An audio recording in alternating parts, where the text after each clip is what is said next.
우상학원 과학 단과 한유종이라고 합니다. 자, 우리가 1학년 때 과학을 배웠었는데 1학년 때 배웠던 과학이랑 2학년 때 배웠던 과학이랑 많이 좀 틀릴 거예요.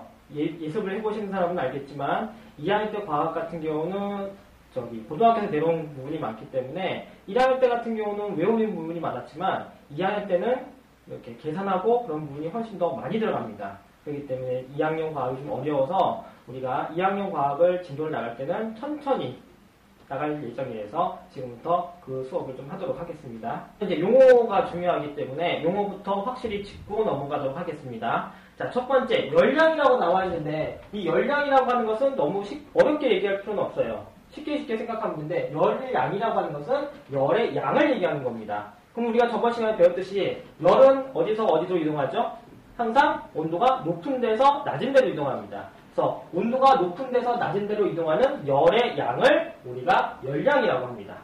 그런데 이 열량의 단위로는 킬로칼로리, 칼로리, 줄 이런 단위들을 사용하지만 보통 킬로칼로리를 많이 사용하고 그 다음에 칼로리를 사용하고 이 줄 같은 경우는 써도 되긴 되지만 그렇게 사용하는 빈도가 되게 낮기 때문에 그냥 아예 없는 거라고 생각해도 될 정도로 줄은 그냥 안 쓴다고 생각하면 됩니다.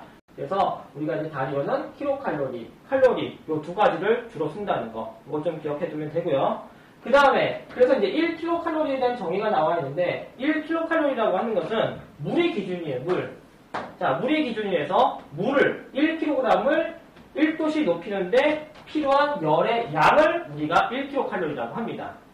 다시 한번 1kcal라고 하는 것은 물이 기준에서 물 1kg을 1도씩 높이는데 필요한 열의 양을 우리가 1kcal라고 한단 말입니다. 그래서 비열이라는 게 있어요. 이 비열이라고 하는 것은 이 말뜻을 정확하게 잘 기억을 해둬야 됩니다.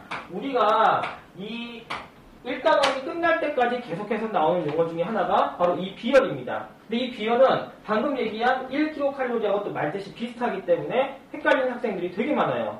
자, 비열이라고 하는 것은 어떤 물질이에요? 물이 아니고 물이 될 수도 있고 금속이 될 수도 있고 다른 물질이 될 수도 있는 어떤 물질의 1kg을 1도씩 높이는데 필요한 열의 양을 우리가 비열이라고 합니다. 그러니까 비열 중에서 물이 되면은 이 어떤 물질에서 물이 되면 바로 1kcal의 말뜻과 똑같이 되겠죠. 자, 이런 식으로 비열은 어떤 물질 1kg을 1도씩 높이는데 필요한 열량이다 라는 정의가 나왔으니까 이걸 꼭 기억해둬야 됩니다. 그러면 비열이 크다,